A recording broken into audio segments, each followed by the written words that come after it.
본문은 성전 붕괴 예고의 연장으로 예루살렘의 멸망에 대한 예고입니다. 예수님은 성전 붕괴와 예루살렘 멸망의 징조를 말씀하시면서 사실 성전과 예루살렘이 심판을 받는 날의 그 모습이, 징조들이 주님 다시 오시는 재림의 날 이루어질 이 심판의 현장과 유사하기 때문에 예루살렘 멸망의 징조를 말씀하시면서 이제 이어서 마지막 재림의 날, 마지막 종말로 확장하면서 가르침을 주십니다. 본문에서 예수님은 어떤 분이신지 묵상해 볼 수 있는데, 첫째는 예수님은 공의로운 심판장이시다 라는 것입니다. 예수님은 성전 붕괴와 예루살렘의 멸망을 예고하셨는데 왜 성전과 예루살렘은 멸망을 당하는가 라는 것을 생각해 볼 필요가 있습니다. 성전은 하나님의 집이요, 예루살렘은 하나님의 성입니다. 둘 다 성전이 예루살렘 성 안에 있으니까 하나님이 여기 계시다라는 것을 나타내 주는 건물이고 도시입니다. 사실 그래서 유대인들은 이 성전은 무너지지 않을 것이다 라고 생각했고, 또 하나님의 도성으로 불려지는 예루살렘도 결코 멸망하지 않을 것이다. 왜냐하면 하나님이 하나님의 집을, 하나님의 성을 지키실 것이기 때문이다 라고 생각하고 있었습니다. 그런데 예수님이 바로 이 성전과 예루살렘 성을 파괴하실 것을, 아니 그게 파괴될 것을 분명히 말씀하고 계신 것이죠. 왜 파괴되는 것인가요? 성전을 보면 성전에서 예수님이 마지막 일주일 성전에서 가르치시는 시간들이 있는데, 그때 종교 지도자들이 와서 무슨 권한으로 이런 일을 하는지 묻고, 사실은 그 물음의 목적은 예수님의 권세, 권한을 깎아내려서 성전에서 사람들을 가르치는 일을 못하게 만들려고 했던 것입니다. 종교 지도자들은 그 성전의 주인이 되어서 성전에서의 이득을 자신들이 차지하려는 욕심으로 가득했습니다. 그리고 어제도 말씀을 살펴본 것처럼 성전의 외형적 모습은 굉장히 웅장하고 화려했지만 그 성전에서 섬기는 자인데 주인이 되어버린 이 종교 지도자들이 종교 사회인 이 유대 사회 안에서 자신들의 힘, 권력을 가지고 가난한 과부의 재산을 삼키는, 연약한 가난한 이들을 억압하고 착취하는 일들을 오랫동안 해왔습니다. 그러면서 그렇게 착취한 그 돈으로 성전을 아름답게 유지 보수하는 일에도 쓰고 자신들의 배를 불리는 데에도 사용한 거죠. 그래서 예수님은 사람들은 성전의 웅장함과 화려함에 감탄하고 있을 때 사실은 예수님은 성전을 보고 우시기도 하셨고 그 성전을 향해서 노를 바라기도 하시면서 이 성전을 헐어라, 내가 3일 만에 다시 짓겠다라는 이 의미심장한 말씀도 하시면서 탄식하셨습니다. 그런데 예수님이 이제 성전에 오셔서 가르치시는데 그 가르침도 하지 못하게 하고 이들은 자신들의 욕심 때문에 예수님을 거절하게 되죠. 정말로 인간의, 특별히 종교 지도자들의 탐심으로 가득한, 그리고 그로 말미암아서 하나님의 백성들의 눈물과 피 흘림이 있는 성전은 심판을 받게 될 것입니다. 구약에도 성전이 무너지는 사건이 분명히 있었죠. 에스겔 선지자는 그것을 환상을 통해서 분명히 보게 되는데 성전에서 하나님의 영광이 떠나는 것을 보게 됩니다. 그러면서 하나님이 에스겔에게 하나님의 영광이 성전을 떠나시는 이유를 보여주시죠. 성전 안에서 우상 숭배가 일어나고 있었습니다. 가장 거룩한 처소인 지성소에서까지도 이 종교 지도자들이 그 안에서 우상을 숭배하기 때문에 결국은 그 가장 거룩한 하나님의 임재가 이루어지는 곳, 거기에서 나타나는 하나님의 영광이 성전을 떠나게 돼버립니다. 오늘 본문도 물론 에스겔의 환상과 같은 건 아니지만 같은 의미이죠. 왜냐하면 종교 지도자들이 탐심으로 말미암아 가난한 과부의 재산을 삼키고 있다면 사도 바울이 교회에게 권면할 때 탐심은 우상 숭배다라는 것을 분명히 설명해 주었습니다. 탐심은 자기 욕심, 즉 자기가 하나님보다 더 우위에 있는 거죠. 그래서 자신을 숭배하는 거예요. 탐심은 그래서 우상 숭배다라고 교회에게 설명해 줬습니다. 성전은 정말로 하나님의 영광이 가득하고 그 하나님 앞에서 겸손히 섬겨야 되는데, 이를 위해서 택하심을 받은 이들이, 종교 지도자들이 우상을 숭배하고 있으니 하나님의 영광이 떠나는 게 당연하고, 하나님이 성전을 떠나시는, 사실 하나님이 떠나고 싶어서 떠나신 건 아니죠. 엄밀히 말하면 하나님이신 예수님이 성전을 방문하셨는데도 불구하고 그 성전 지도자들이, 이 종교 지도자들이 예수님을 거절하게 됩니다. 그래서 결국 성전은 멸망을 당하게 되는 것입니다. 왜 예수님이 성전 멸망을 예고하셨는데 공의로운 심판장이냐? 여러분, 공의로운 심판의 원리가 뭐예요? 행한 대로 갚으시는 겁니다. 그들이 하나님을 버리고 우상을 숭배했기 때문에 하나님이신 그분이 마지막까지 아들을 보내시면서 기회를 주셨는데 그 아들까지도 성전에서 섬기는 자들이 거절하게 되자 그들은 하나님께 버림받게 됩니다. 그것의 분명한 증거가 성전의 붕괴요 예루살렘의 멸망인 것이죠. 예루살렘 멸망도 크게 다르지 않습니다. 하나님의 도성, 즉 하나님의 이 성읍은 하나님의 통치가 이루어지는 현장입니다. 그런데 예루살렘 성 안에서 살아가는 이들이 하나님의 말씀, 하나님의 법을 따르며 살아가는 게 아니라요, 사람의 욕심에 의해서, 세상의 방식에 의해서 살아가고 있었습니다.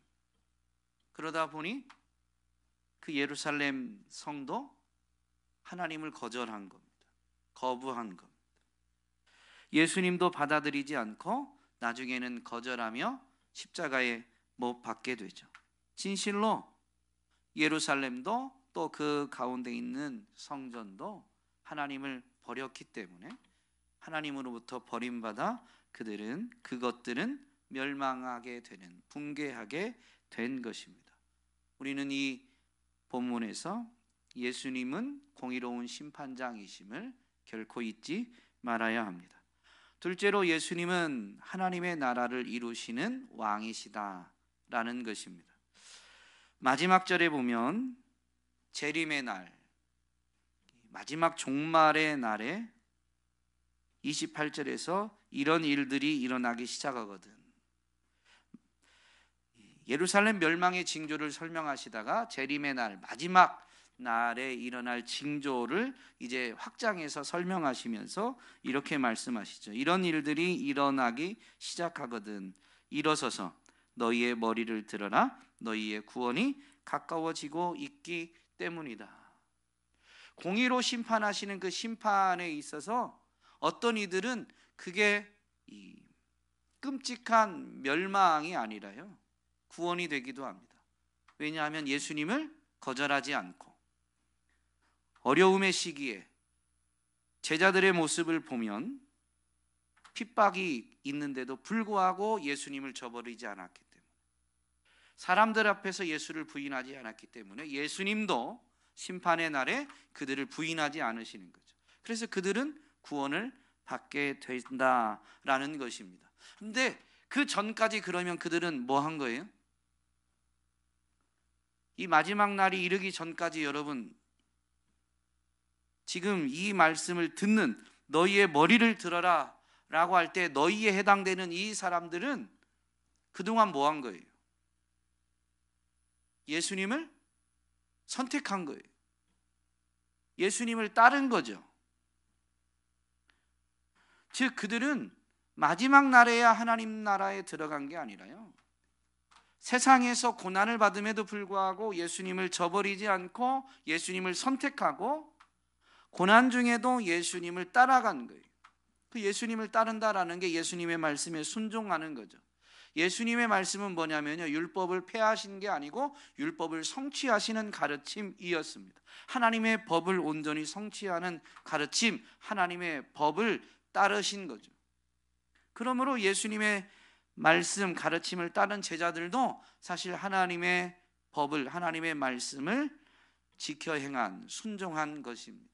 그게 하나님의 통치를 받는, 예수 그리스도를 통해서 하나님의 다스리심을 받는, 하나님의 통치가 이르는 현장이 하나님의 나라이죠. 그러므로 이 마지막 한 절에서 우리는 분명히 알 수 있는 것이, 우리가 눈으로 쉽게 확인하지 못한다 할지라도 한 가지 분명한 것은, 주님이 다시 오실 때까지 주님은 이 땅 가운데 하나님의 나라를 이루신 왕이시다라는 것입니다.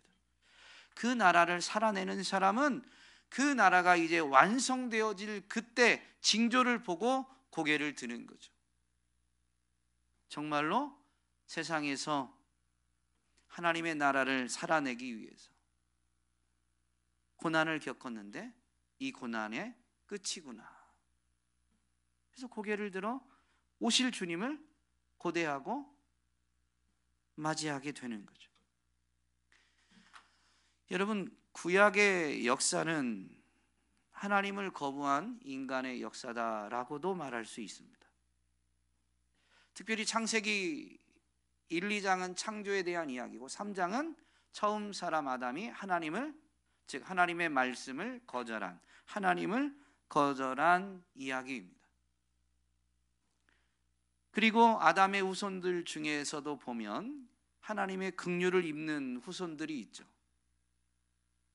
아담의 계보가 이제 창세기 5장에 나오는데, 특별히 이 아벨 대신 하나님이 주신 믿음의 자녀 셋의 후손들입니다. 그 중에 보면 에녹이 있죠. 에녹은 어떤 사람이에요? 에녹하면 생각나는 거, 죽음을 보지 않고 하늘에 올라간 거, 그거보다 훨씬 중요한 게 있어요. 365세를 살았는데 하나님과 동행하다가 죽음을 보지 않고 올라간 거예요. 죽음을 보느냐 안 보느냐가 중요한 게 아닙니다. 하나님과 동행하니까 하나님이 계신 곳으로도 옮겨지게 되는 거예요. 우리는 그 부분에서 이 하나님과 함께하는 것의 그 은혜를 분명히 되새길 수 있어야 됩니다. 그런데 세상은 죄악이 관영하게 되죠. 그러니까 바로 그렇게 하나님과 동행했던 에녹의 후손인 당대의 의인으로 인정되었던 노아를 통해서 하나님은 신인류를 만드십니다. 그런데 그렇게 만들어진 신인류는 나중에 어떻게 해요?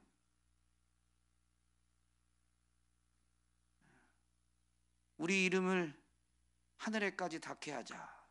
즉 그게 무슨 얘기냐면, 우리가 하나님과 견주어서 하나님과 동등하거나 우리가 하나님보다 우월하다라는 것을 입증하자라는 의미인 거죠. 그래서 쌓은 게 바벨입니다. 그들은 하나님의 통치를 받은 게 아니라 하나님의 통치를 거절한 거예요. 왜냐하면 창조 명령에 보면 이 사람들로 하여금 땅에 생육하고 번성하여 땅에 충만하라. 여러분 무슨 얘기냐면요, 사람들은 자꾸 흩어지라고 하신 거예요. 하나님이 만드신 만물, 하나님이 통치하시는 그 세상을 이제 하나님께 이 권한을 부여받아서 하나님의 대리인으로서 하나님이 만드신 세상을 다스려야 될 대리인이 사람이거든요. 그래서 사람은 자기들끼리 모여 사는 게 아니고 흩어져야 됩니다. 그런데 바벨을 쌓기 위해서 모이게 되고 그 바벨을 쌓으면서 그들은 하나님을 대적하게 되죠. 그래서 그들을 흩으신 다음에 하나님이 또 하신 일이 뭐예요? 아브라함을 택하시는 것. 그러면서 아브라함으로 큰 민족을 이루고 그 민족을 통해서 땅의 모든 민족이 복을 받게 해주겠다. 여러분, 그게 무슨 은혜냐면 아브라함이 받은 은혜인데, 아브라함은 택하심에 순종하면서 어떤 은혜를 입냐면 하나님이 함께 하시는 은혜를 입게 됩니다. 그런데 그 아브라함의 후손이 큰 민족을 이루고 났을 때 나중에 이제 아브라함의 후손 중에 요셉을 모르는 애굽의 왕이 생기자 애굽에서 종살이를 하게 되죠. 그런데 하나님이 약속을 잊지 않고 이스라엘을 애굽에서 건져내요. 그리고 시내산까지 인도해서 시내산에서 언약을 맺어요. 근데 시내산에서 언약을 맺을 때에 이스라엘 백성들이 하나님이 산 위에서 말씀하시자 그 하나님의 음성을 듣고 두려워서 모세에게 간청하기를 하나님이 우리에게 직접 말씀하지 않게 해주세요. 모세 당신이 우리를 대신해서 하나님 앞에 가고, 그래서 하나님이 말씀하신 것을 모세 당신이 우리에게 전해주면 우리가 하나님의 말씀을 듣고 순종하겠습니다 라고 말합니다. 여러분, 하나님이 직접 말씀하시는 것을, 즉 하나님이 함께 하시는 것을 이스라엘이 거절한 거예요. 여러분, 애굽에서 10가지 재앙으로 하나님의 권능을 보이시면서 그들을 건지셔서 시내산에서 내가 너희와 함께 하겠다라고 한 거예요. 그런데 하나님의 권능을 체험하고도 하나님 우리와 함께 하시는 거 조금 부담스럽네요. 하나님의 음성을 직접 들으니까 두렵고 떨려요. 부담스러워요. 그러니까 하나님 직접 말씀하시지 마시고 모세를 통해서 말씀해 주세요. 물론 모세에게 요청한 거지만 모세에게 요청하는 그 요청을 하나님이 모르실 리도 없고, 그렇게 하나님을 거절한 그들이 모세를 통해서 하나님이 말씀하시지만 많이 불순종하죠. 모세 이후에는 여호수아 이후에는 나중에 사사들이, 사사 시대가 끝나고 왕정 시대가 되지만 그들이 왕을 또 왕정 시대에 하나님이 필요에 따라서 예언자를 보내시면서 말씀하시지만 시간이 거듭할수록 예언자의 말을 듣기보다는 거절하게 되죠. 그게 구약의 역사입니다. 그래서 하나님이 나중에 어떻게 해요? 종들을 보내도 요 앞에 포도원 농부의 비유에 나오잖아요. 주인 되신 그분이 종들을 보내서 뜻을 나타내도 포도원 농부들이 주인의 뜻을 듣고 오히려 종을 때려서 돌려보냅니다. 주인이 요구한 것을 듣지 않은 거죠. 그래서 하나님이 어떻게 하세요? 내 아들은 존중하겠지. 그래서 아들을 보내는데 그 아들까지도 거절하게 됩니다. 그런데 놀라운 것은 여러분, 그 사람들이 거절한 그 아들, 그래서 죽임을 당하는데 그럼에도 불구하고 하나님은 죽임당하신 그 아들 예수 그리스도를 통해서 하나님이 이루시고자 하는 것을 결국엔 성취하게 됩니다. 그 죽음을 통해서 예수님이 하나님의 아들 그리스도이심을 확증하도록 이제 부활을 이루어 주시죠. 예수 그리스도의 부활을 보고 또는 듣고 그분이 정말로 하나님의 아들 그리스도이심을 믿는 사람들에게는 여러분, 하나님이 뭐를 보내주세요? 성령님을 보내주세요. 그런데 사실 성령님은 하나님이시죠. 하나님이 영으로 믿는 사람들의 마음 가운데 오신 겁니다. 처음 사람을 창조하고 그 동산에서 만드신 사람과 함께 하길 원하셨는데 사람이 끊임없이 하나님을 거절하는 역사가 반복되지만, 그럼에도 불구하고 결국엔 하나님이 사람들이 거절하는 그러한 일을 통해서도 하나님이 온전히 하나님의 뜻을 성취하시게 됩니다. 여러분, 예수님이 죽으시고 부활하신, 그리고 그분이 승천하셔서 성령님을 보내주신 것이 한마디로 하면 뭐라고 하냐면 복음입니다. 그죠? 복음은 그래서 하나님의 관점에서 보면 이렇게 설명되어집니다. 하나님이 사람에게 원하시는 것을 이루는 하나님의 방편이 복음입니다. 우리는 그것을 받아들임으로 우리를 향하신 하나님의 뜻, 하나님이 원하시는 것이 이루어지는 것을 체험하게 되는 거죠. 말씀이신 하나님이 육체를 입고 우리 가운데 오셨을 때, 그래서 그분의 이름을 예수라고도 가르쳐 주시지만 또 다른 이름을 주시죠. 그게 뭐예요? 임마누엘. 해석하면 뭐라고요? 하나님이 우리와 함께 계시다. 그래서 예수 그리스도의 죽으심과 부활을 통해서 하나님이 이것을 이렇게 하나님이 이루시는구나라는 것을 깨달은 사람들은 그 포기하지 않으시고 끝까지 사랑 때문에 자기의 뜻을, 우리를 향한, 인생을 향한 자신의 뜻을 성취하시는 하나님을 인정하고 사랑하게 됩니다. 그래서 이제 하나님이 정말로 사람에게 원하시는 게 뭐냐면요, 우리를 거절하지 않고 우리가 자발적으로 하나님을 찾는 거죠. 여러분, 우리가 완벽해지는 건 우리 힘으로 안 돼요. 근데 하나님이 처음부터 원하신 게 뭐냐면 우리가 하나님을 택하는 거예요. 우리가 자발적으로 하나님을 찾는 거예요. 그게 예수 그리스도를 통해서 이루어졌습니다. 하나님을 찾고자 하는 사람은 그래서 하나님이 말씀으로 계시하시니까 말씀에 귀를 기울이고 말씀에 순종하고자 하는데, 하나님의 말씀, 하나님의 법에 순종하는 그 현장이 하나님의 통치가 이루어지는 하나님의 나라인 것입니다.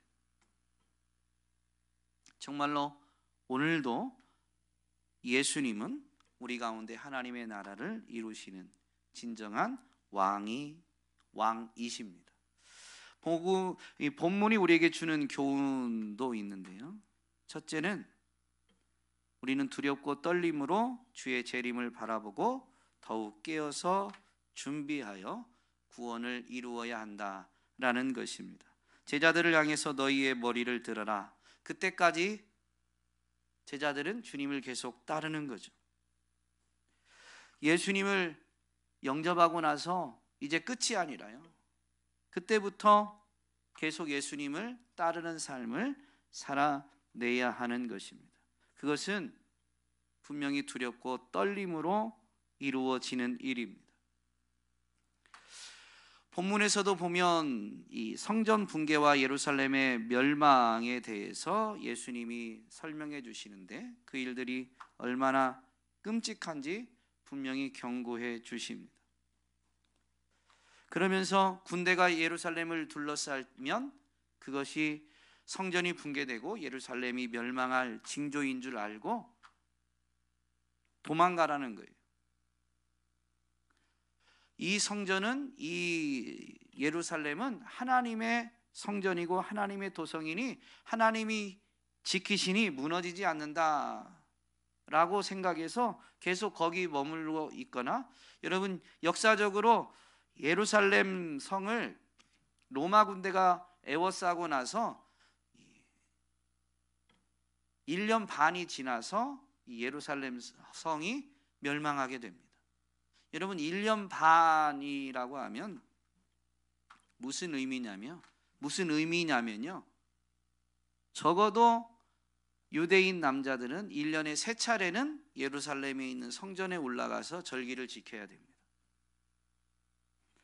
여기 하나님의 성전이고, 그래서 하나님이 지키시니 무너지지 않는다.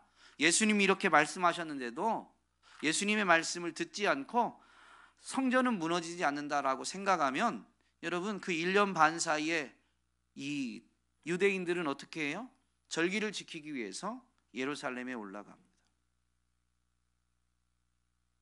그런데 그런 것도 하지 말라는 거죠. 그날에 이루어질 일이 얼마나 끔찍한지, 정말로 사람들이 칼날에 쓰러지거나 포로로 잡혀가게 되는 비참한 일들이 일어납니다. 그래서 그 일이 일어나는 때에는 아이벤 여자들과 젖먹이가 딸린 여자들이 화가 있다라고 예수님이 선언하셨습니다. 아이벤 여자들과 젖먹이가 딸린 여자들만 화가 있는 건 아니에요. 이들에게 더 화가 있다라는 것이죠. 아이벤 여자들, 젖먹이가 딸린 여자들은 어떤 특징이 있을까요?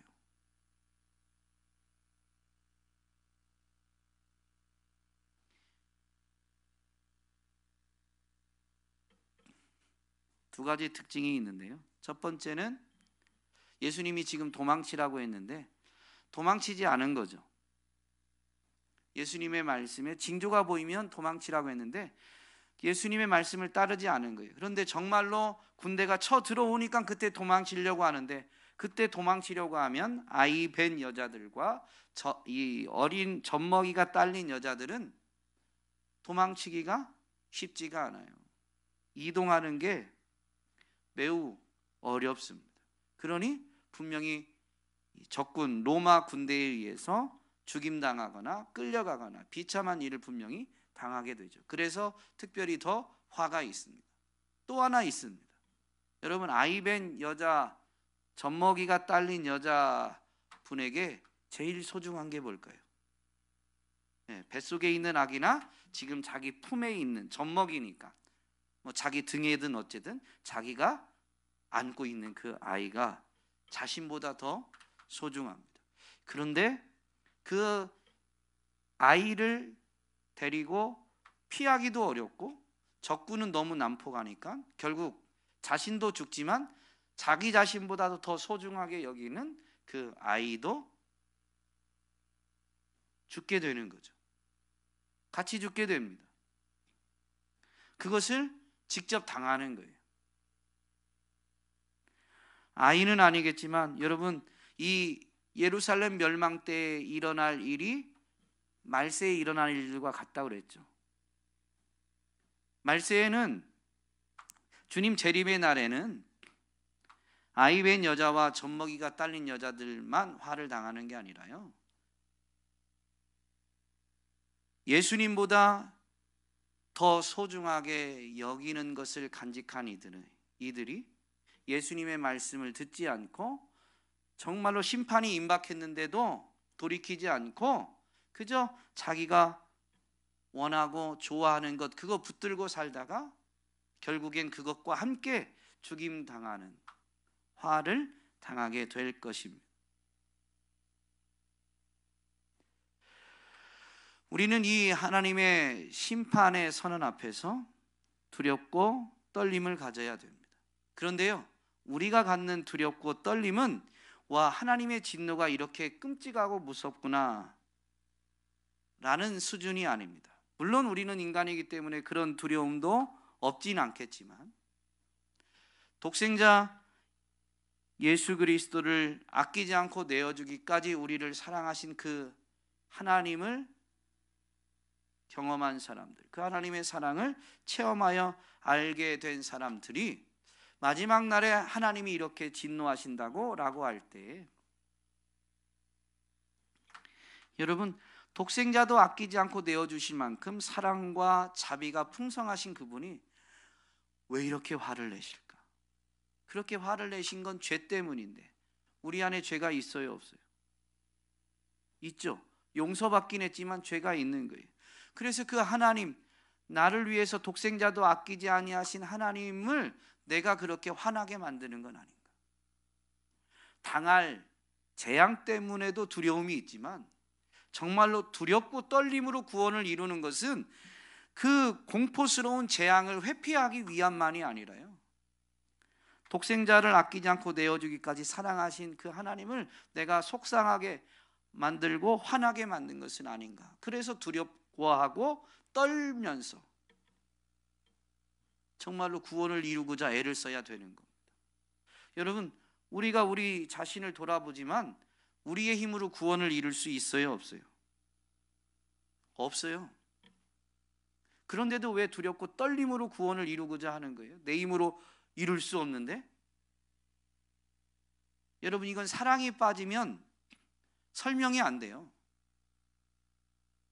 내 힘으로 이룰 수 없는 구원을 왜 이루려고 그렇게 애를 쓰는 거냐는 거죠. 내 힘으로도 안 되는데? 여러분, 사랑이 없으면 포기해 버립니다. 사랑이 있으니까 안 돼도 그날이 이르기까지 포기하지 않는 거예요. 사랑 때문에 안 되는 줄 알면서도 포기하지 않고 되도록 만들고자 애를 쓰는 거죠. 우리가 애를 써도 안 되는 줄 알아도 여러분 계속하는 거예요. 그래서 두렵고 떨림으로 구원을 이루는 겁니다.